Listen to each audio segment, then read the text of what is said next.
In this video, I'm going to share with you my top 3 strategies for long-term management of stress and anxiety. How's it going, guys? Dr. Chris Sovey back with another episode of Mental Health Mondays. Mental Health Mondays is where we talk about stress, depression, anxiety, and everything related to those subjects. So if that sounds like something that's interesting to you, be sure to subscribe and hit the little bell so you never miss another video again. The strategies that I'm going to share with you today are things that I've learned over the last decade and are the same sorts of concepts that I teach in our online course and our online support group. And these come from coping with my own depression and anxiety, and I don't feel the need to get into my story here, but what I can say is that I am taking the long-term game, and I'm hoping I can help you to do that today as well. Taking the long-term game has many advantages, and there are several techniques that you can do in the short term, but thinking about the long term requires more planning and dedication. And if you're able to get into a place where you can do that, then you're going to have much better results in the long run. So I encourage you first, the first strategy that I want you to think about is investing in yourself by no longer being a yes man or a yes woman, unless it serves your life purpose. And if you've never heard of life purpose or your life goals, I highly encourage you to check out some of Leo Gura's work on actualize.org, or there's some great TED Talks on this as well that help you to determine your life purpose. And the reason that's so important is if we are a yes man or a yes woman, we are going all the time, we are going to fill our calendars with so many extra things that are not relevant to what we are trying to achieve, who we are trying to serve. And believe me, when you become more confident and assertive in your goals, it's not seen typically by a good boss anyways as a offensive type thing. It's not seen as something that's going to get you fired. In fact, people respect you more for it when you're assertive. So if we're able to give ourselves a little bit of space by no longer being the yes person that everyone goes to for every single little thing and dumps everything on you, are you that person? It's okay. It's normal for us to want to be people pleasers.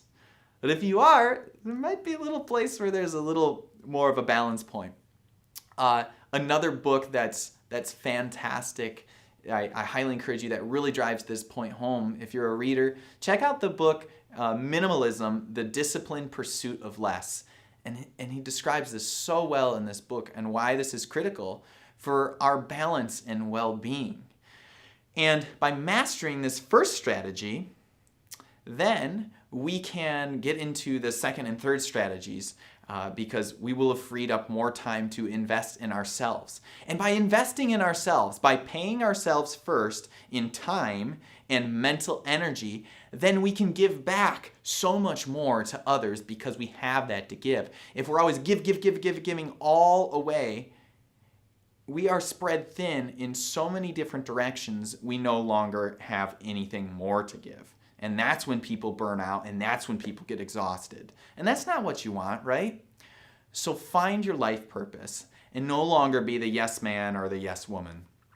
And so once we've started to work on strategy number 1, then we can start to think about exercise and think about it differently now. Instead of saying just like, okay, yeah, I know I gotta exercise, I know it's important. No. It's not just important, it's critical. There's no time for excuses for this anymore. And it is critical to your well-being. We need to start to see exercise as an appointment, something that is glued into your calendar and there is no delete button. And it's going to be there and it's going to stay there. And that doesn't mean you gotta do something you hate. Find exercise that you love. There are so many studies now that show the great connection between exercise and stress reduction, both in the short term and the long term. These are the big guns, guys. The exercise, physical movement, whether you like to dance, whether you do like biking, treadmill, swimming, whatever it is that you like to do, do it. and do it regularly so you're able to get that movement throughout your body. There's a strong mind-body connection. So strategy number 2 is to treat exercise as an appointment that cannot be moved. It's put in stone. So the third and final strategy is to make breathing practices a regular part of your routine. And here's what I challenge you to do over the next 30 days, guys. Every day I want you to breathe for at least 5 minutes or 20 breaths. I want you to start by breathing in for a count of 4 and then breathing out for a count of 8. We got to slow you down. I gotta slow you down. It's not about, can we do more? Can we do more efficiency? Can we do this? Can we do that? A lot of times you'll be more efficient if your brain isn't being pulled apart by so many different things.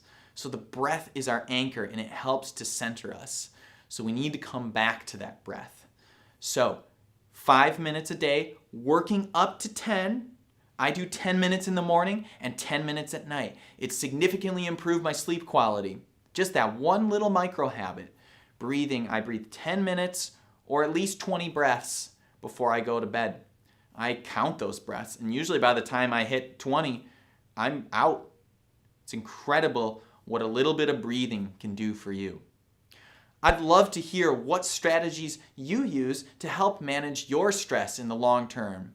Do you use supplements? Do you have certain types of meditations, mantras, certain exercises that work the best?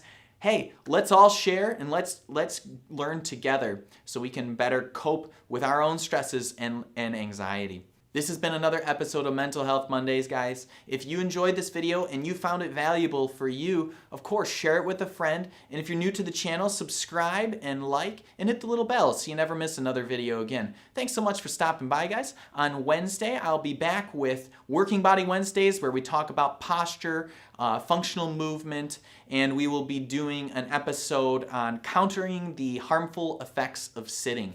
So be sure to check that out if you're somebody that's sedentary or has a job that requires you to sit a lot. Otherwise, I will see you next Monday. Have a fantastic day, guys.